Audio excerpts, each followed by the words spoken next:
What do you think is the biggest obstacle to dating?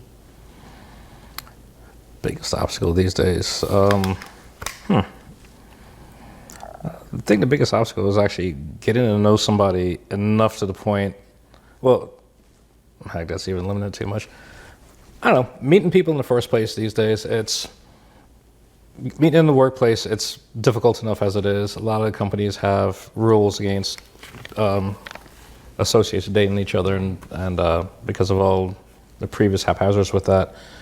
And then limitations are, okay, you can go to a nice bar, a nice restaurant, a dive bar, a grocery store. It's hit or miss a lot of the times. Yeah. So I find the biggest obstacle is actually meeting people. It's like, it's not even what happened. It's like, where are places that you actually want to go meet somebody? Because I'm sorry, if you try to pick up somebody in the grocery store these days, it's kind of a hack, to be honest. I mean, you've got to really connect with somebody on some level to be able to go beyond that point, or to say, okay, we can go meet somewhere for dinner and coffee and etc. But don't you think that men used to have game? Like, there was a time where you were in the grocery store, and a guy would say, hey, I just want to come up and introduce myself. And, if you were interested, you would talk. And if you weren't, you'd say, well, excuse me, I'm just trying to finish my grocery shopping, nice to meet you, you keep it moving. But now I think that men are afraid. Like they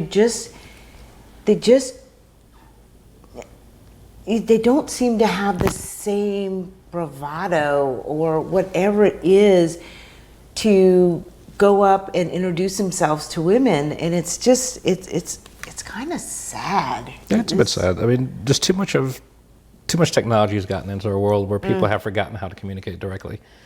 And then you have some people they're very brusque, if not crude, about how they introduce themselves to someone in the world. So a lot of people, just by their look alone, it seems like they're judging you on that, even if you're just trying to say hello, want to introduce myself. So it becomes a point, is like, okay, there's so much of that negative response that a lot of people are like, why am I even going to make the effort in the first place? Right. So, why am I going to put myself through this? And so now people start looking for, okay, what's a better environment to meet people in versus, I don't know, some people still have that suaveness where you're walking down the street, you see somebody jogging by, it's like, hang on a second, you stop your car, you turn around, you start walking past them, and you start up a conversation. And so it still happens, but it's not as much as, I definitely don't see it as much anymore. Yeah. And I don't either. And I mean, it could be because I'm married, but I honestly think, what I hear from my clients is it is tough. It is brutal. That's what I hear at dating. It's just because it's a lot of dating apps and people are just swiping, and there's just, people have forgotten the lost art of, talking to someone or, like funny guys who make a woman laugh and round up, giving out your phone number because, they were fun. It's like none of that happens, and it's lost somehow. It does feel really sad. And I see so many people on their phones. I think phones are one of the biggest obstacles. Like, I cannot tell you how many of my clients tell me they'll be out on a date and their date will pick up their phone and start scrolling. I mean, if you don't learn anything from this, that is the rudest shit, I will tell you.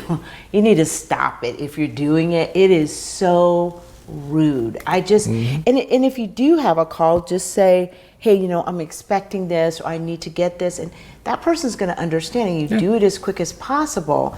It's not that it never can happen, but it's a priority. You have a child at home, you have someone in health, something work related, a situation always occurs, something always happens. But if you're actually on a date, okay, I actually concentrate on that person that you're dating, or is it that you're just showing signs that, okay, I really don't care about you, and let's just have a few more drinks, I'm gonna eat my food, and then I'm gonna be on my happy way. And it's like, so that ends up being one of the other obstacles in dating. It's like people just take that attitude, says, okay, I'm bored already, so I'm gonna be on my phone now, so da da da da da da da da, and you might as well just consider the date over that point. And it's because it's a bit of a disrespect in my opinion, and it's like, why are you digging into your phone in the first place? Yeah. So. Yeah, I totally agree. It is. It is really. It's rude. It's disrespectful. Mm-hmm. Really, especially to someone who's invited you out and you're having a meal with them, and you don't even bother to get to know them. That it's just.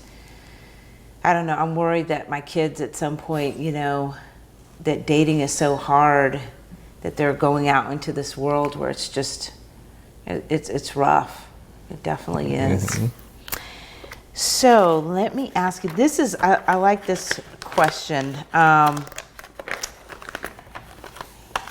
In terms of dating, are you encouraged or discouraged? And given your answer before, I'm really interested in hearing what you have to say. It's hard to say. There's a bit of discouragement, but I'm typically the type of person that's like, an opportunity is an opportunity. It's not going to stop me from going out, trying to meet new people, meeting new people through friends that introduce to another set of people. Otherwise, what am I going to do? Turn to a hermit, sit on my phone and hide and watch TV all day? I'd rather not. I'll go stir crazy.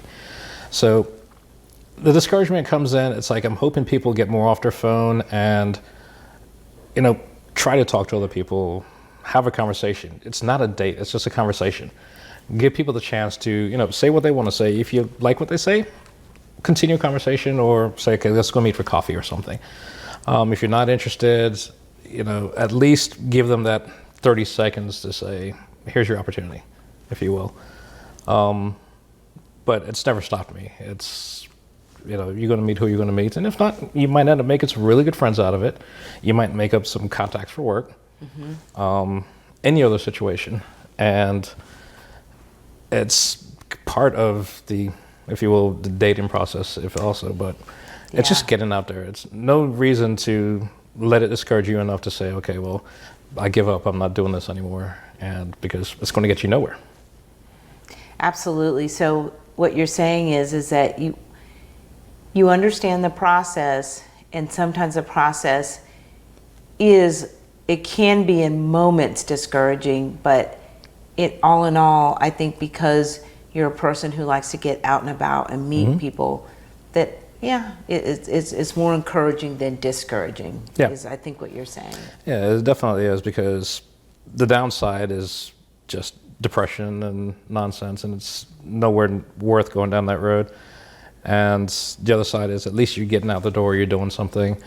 Who knows, you might find up doing something by yourself, just as, well, nice park, haven't met anybody, I'm just going to get some fresh air or something like that, and who knows what you run into in the meantime. And then just being social, it's, at the worst case, you're going to have conversations with other people. Yeah. So even if it's not, you might meet, depending on who you are, a guy or a girl, you might meet, a couple of guys, you're going to have beers with. It's like, have a great conversation. I'm going to such and such place to watch the game later on. So you meet, you move on, or at least you find a new location to go to. If it's a couple girls, you guys can chat with them, and who knows, something may come up, or one of them might say, I know a girl that you might like, type of situation. Yeah, I actually think that that's better than dating apps. I mean, I never discourage my clients from getting on dating apps, but meeting people through friends is always a good idea, because they have some idea of that person's character, and then they know you, and it just feels like, rather than something that it feels organic, but it also feels like there's a little more data behind it and actually putting two people together. Yeah. And the thing is, I've never been a fan of dating apps. I find people very superficial when they're dealing with dating apps. People put what they think anybody else wants to hear on a dating app, or they're going to try and come up with something funny to catch somebody's attention. It's advertising is all it really is. And I've never been a fan of idle chit-chat, small conversation, or useless gossip. So I don't have time to say, hey, how you doing? Da, da, da. No. Can we just move on to something like that? And a lot of times, chemistry does kick into play. It's like, you also see how the person actually reacts. It's like all of a sudden, hey, you're checking your phone every 5 seconds, or You keep looking at someone else across the room. There's no engagement in the conversation. So with a dating app, you're swipe. It's like, okay, I like the way this person looks. This one dresses, oh, this one's got a nice car, or this one looks like they got a nice job or something to that effect. You're doing a checklist. It's almost like sending your resume to HR, but HR now is all a bunch of computers and they're looking for keywords. Yeah. If those keywords don't match, you don't get selected in that resume. Right. So you get file 13. Dating apps are the exact same thing. Every once in a while it does work. I mean, credit where credit due, you roll the dice. Eventually you got to come up. I do know some people who've met on dating apps who got married and have good relationships, but in general, not many. Dating apps are, like you said, they're the classifieds, and you're kind of advertising, pick me, but if that's all you've got, then you go with the best of the worst, so to speak. I mean, that's all you can do. And so this leads me to my next question. What is non-negotiable in a relationship? Cheating. The second you cheat, and that doesn't mean necessarily you're out and you sleep with somebody. Yeah, I know what you're saying. You're sitting there and you're having conversations with somebody on the side and you're hiding that conversation. Guess what? That's the first steps of cheating in the first place. To me, it's a betrayal of trust, just off the bat. I would rather somebody say, okay, we're over, or I want to end this, or can we split up for some time in, or something to that effect, because I want to investigate someone else or something else. I would rather have that than to find out you're cheating, because I'm the most laid back person in the world. You instantly want to see the dark side? Do that to me. So the dark side comes out. For most people, though, that's because it speaks to their character, it speaks to your sense of integrity, and cheating is rampant. My business. What's the point of being in a relationship if you're going to do that? Yeah. It's and you're not the first person to say this. It's I've heard a lot. It's non-negotiable, and it just, you can't trust that person after that. Oh yeah, it's one of my favorite sayings about it is people always say it's like, I'm sorry, but guess what? You weren't sorry when you were doing it. You weren't sorry when I didn't know about it. You're only sorry because I found out about it. Yeah. And now you're sorry because of the consequences. So your sorry doesn't mean anything to me at that point. It's like, it wasn't a mistake. You fully chose, you did it, you hit it, had a nice day. And so therefore... Yeah, it was a choice. No, that makes sense. And so you're saying because of that choice, that is a non-negotiable, because they weren't considering you and the relationship, and it tells you, probably in so many words, the value that your relationship with them holds. Yeah, totally.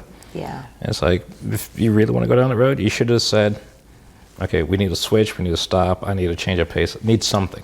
Or, still hey, I'm in this position where I'm not sure the relationship is working out, and I think I want to date other people, or I'm attracted to this person, let's talk it through, whatever that is.